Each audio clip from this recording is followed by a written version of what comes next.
me. I said, wow, I would love to. And I offer them the dates that are available. And I say, this is how it's going to go down. We can talk about it on email now, or we can take a, I make sure I call them straight away and say, okay, this is the layout. I talk for the first 10 minutes. I introduce you at the 10-minute mark. I talk to you for about 45 to 50 minutes. Then I wrap up the end of the show. How does that sound for you? And they say, okay, so I've got to talk for 45 minutes. I'm like, yep, done. So they know what the layout is. They know how it's going to be. And they say, what can I talk about? And I say, you talk about you. And I think when you come to think about it, people like talking about what they do, how they are. It's their life. They get to talk about that. I give them the guidelines of what limitations. They don't have to talk about every single private thing of their life. If they want to, then please share it. But there is that line that I'm asking them. You don't have to cross every line on my show. I'm not trying to make it controversial. I'm not trying to do shocking content. I'm not trying to do any of that. I'm just trying to share with people so they can create an amazing life for themselves and not feel competitive to do it against someone else's rules. I always make sure I say to them, talk about what you do, because it helps people.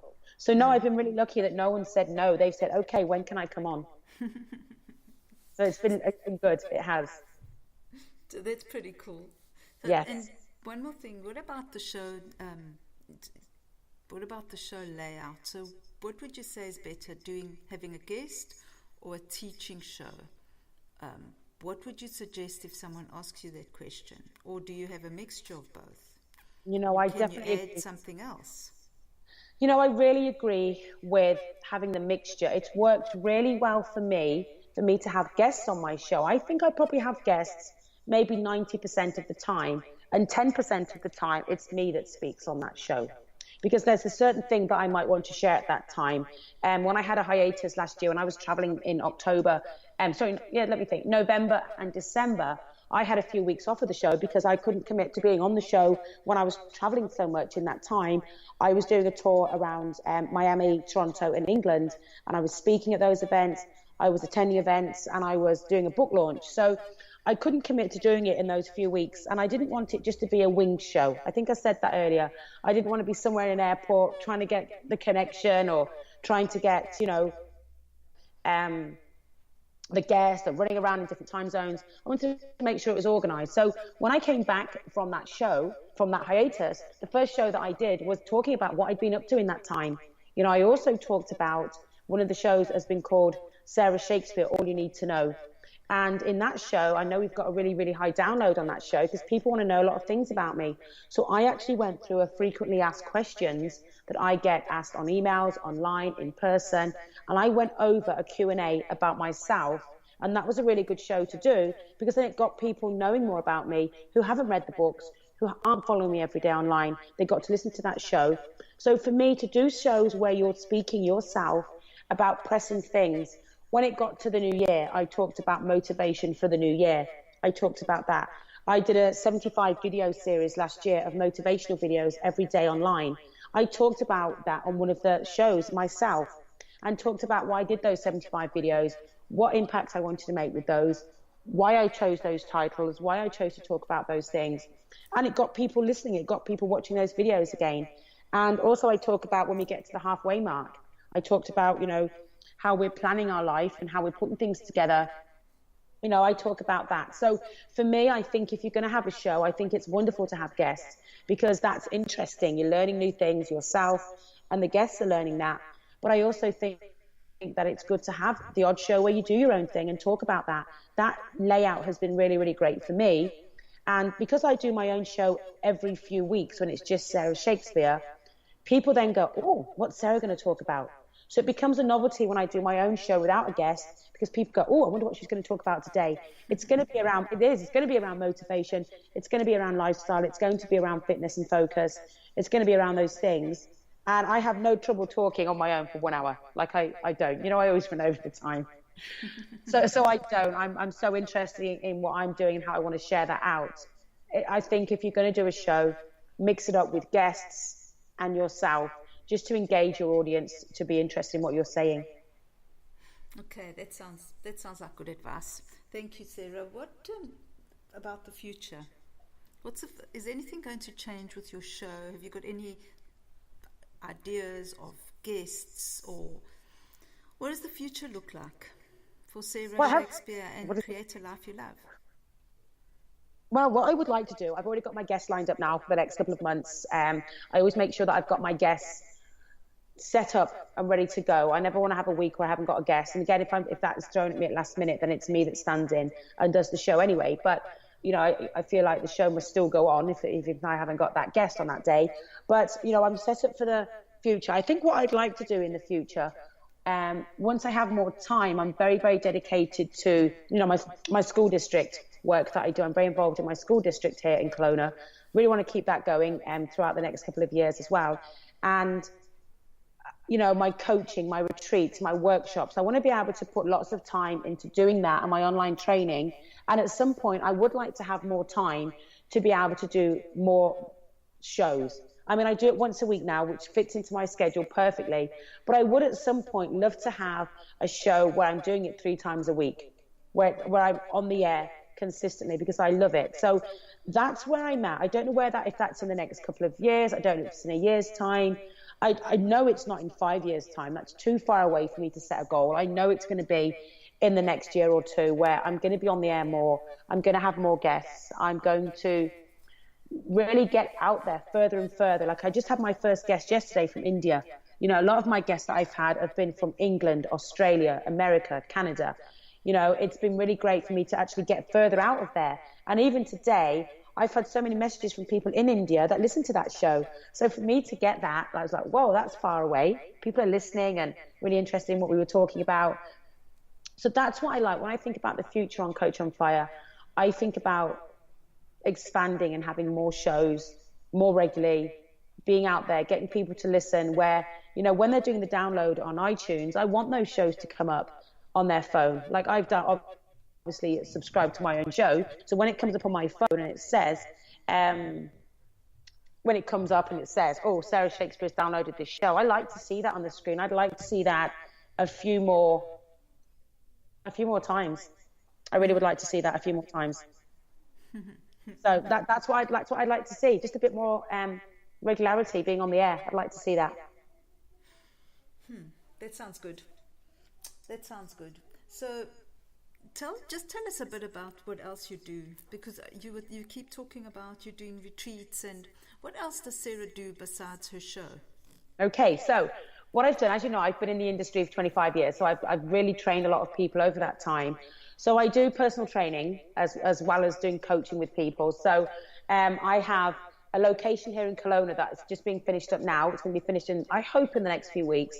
There's been some setbacks here and there with the location finish up, but I'm going to be doing retreats here. The location is right next to the Okanagan Lake. It's got amazing views. It's got a wonderful location as far as the views, where it's at. It's only 15 minutes away from the airport. It's in the most wonderful part of town. It's a really, really high-end area that it's in.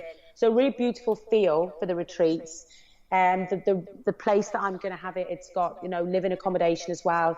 And I've been actually buying things for the last few months for the retreat, lots of lovely furniture. I've had beautiful chandeliers put in there. So when people come to the Sarah Shakespeare retreat, I want them to be able to feel that they're in that real lap of luxury for those few days. It's going to be a 3-day retreat, because I think one day it's great to do a retreat and a workshop. It's good to do those for one day.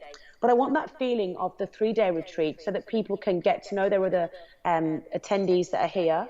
They get time to have one-on-one time with me. We will be going over motivational things. We'll be going over goal setting. We'll be doing a makeover and a photo shoot. We will be going over food prep and how to get, your nutrition on track. So we'll be going over the cooking. There'll be nice food provided for everybody. We won't be cooking anything. We'll have someone come in and do all of our food for us. So it'll be a nice little holiday, but my whole goal around it is that people go away with more than they arrive with. I want them to say, oh, I wish my sister had come. Oh, I need to bring my best friend next time. This has been great. So my whole thing will be about motivation. So that's what I'll be doing for those 3 days. I do want to start doing them at some point this year when my location is ready to go. And it'll go probably from a Friday morning to a Sunday night. So we can work in with people's schedules, and we'll look at, obviously the flight schedules coming in. I want people to be able to have the opportunity to go on the water. I want them to be able to go out and do wine tours. So everything that the Okanagan provides, just adds to the attraction of my retreat because it's in a great location. So that's what I want to do. I've been to some wonderful retreats myself, and having been part of those, I thought this is exactly where I need to go with my business. I need to have more time with people. I need people to have that time with other people of similar minds, and I want people to go away motivated. So when they do go away, they want to work with me one-on-one. They want to stay in touch. They want to come to the next retreat. They want to come next time and maybe just do a couples retreat with a friend or a partner. And they say, okay, both of us want to come and do this. So that's where my retreats are at. My workshops that I do, when I go out and do workshops, I do one called the 52-week plan, where we talk about what we've got ahead for the year, how we're going to plan the year ahead, and how that's all going to come together for us. And I help them put that together and guide them through that year so we can see how that year is going to turn out for them. And they've got some accountability. So I do accountability coaching as well, where I check in with people each day and get them to tell me what they've been up to. I check in to make sure they're keeping on track with their training, their nutrition. The facility that I've got here in Kelowna, people can do personal training with me, and it's going to be at the retreat location where I've got beautiful furniture, great, overnight accommodation, great bedrooms and en suites here, as well as gym equipment. So they can come and do their personal training here. I do, if I had to go out to people's homes and train with them, that can be quite time consuming unless it's the right client for me. If it's the right time of day and it's the right person that needs me to come to their house, then I will. But I know a lot of time I'm really looking towards doing online training and training at my location here. What else am I doing? Yeah, I'm on social media every day. So some of my time is spent doing my social media each day. My one-on-one training that I do online. I can work with people anywhere in the world because we've got Zoom, we've got texting, we've got Messenger, so I do like to work one-on-one with people as well.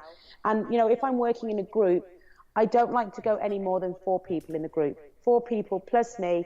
I think 5 people within a group allows you to give them the full attention that they need without getting caught up with 10, 15, 20 people.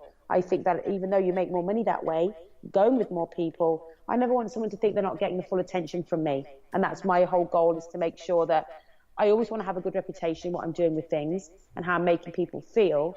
And I would not want someone to come away and go, I paid for that and I didn't get any time or attention. I want to make sure people are getting enough time, enough attention, and enough one-on-one time with me where they can speak privately out of the group if they need to talk to me. So although it's a group setting, some of the conversations, I'd rather they came to me privately if they needed to and know that I've got that time and inclination to help them. Mm-hmm. I'm also very involved in my school district. I have 3 children, as you know, so I've been involved in parent advisory councils for many years, and I've been the PAC president of my school for the last couple of years, and I'm also the district PAC president of my school district, and we have 43 schools in the school district, and I'm the president of all of the PACs in my school district. So not just the one school now, but now I've got 43 schools, which I've had for the last year, and I'm now actually stepped away from one of the schools that I'm now not PAC president. So this coming year, I can really concentrate on getting out into those 43 schools, talking to the parent community, getting involved with the teaching community. And I would love to be a school board trustee at the end of this journey of mine with the school board. I'm very, very interested in anything to do with education and the school board and everything that school districts do. Because I'm co-PAC president, and the co-PAC president is Central Okanagan Parent Advisory Council, because I'm the co-PAC president, I do get into some really, really amazing, important meetings for the school district, and I get to listen to a lot of things, and I have a say in a lot of things, and I really represent the parents' voice in the Okanagan area, in the school district. It's been great for me to do that. So lots of my time is spent doing that. It's something that I love to do. So that's where I'm at with my school district commitment. And not on this term. I'm not wanting to be on this voting term as a school board trustee, but definitely in 4 years' time, I would like to go, and do a political campaign to be a school board trustee, because I think I've got lots of experience over these last few years, but definitely over the next 4 years, I know I'm going to gain even more in that district and gain even more information from parents, what they want to see, what I'm prepared to do. And I have an absolute passion for it. So that's, I guess, what I've been doing. I have a family, so I'm raising a family at the same time. I'm married, so I'm trying to maintain a marriage through all of this as well. That's the maintenance. And, I've got some friends. I don't actually socialize a lot. I have to say, you're not really going to see me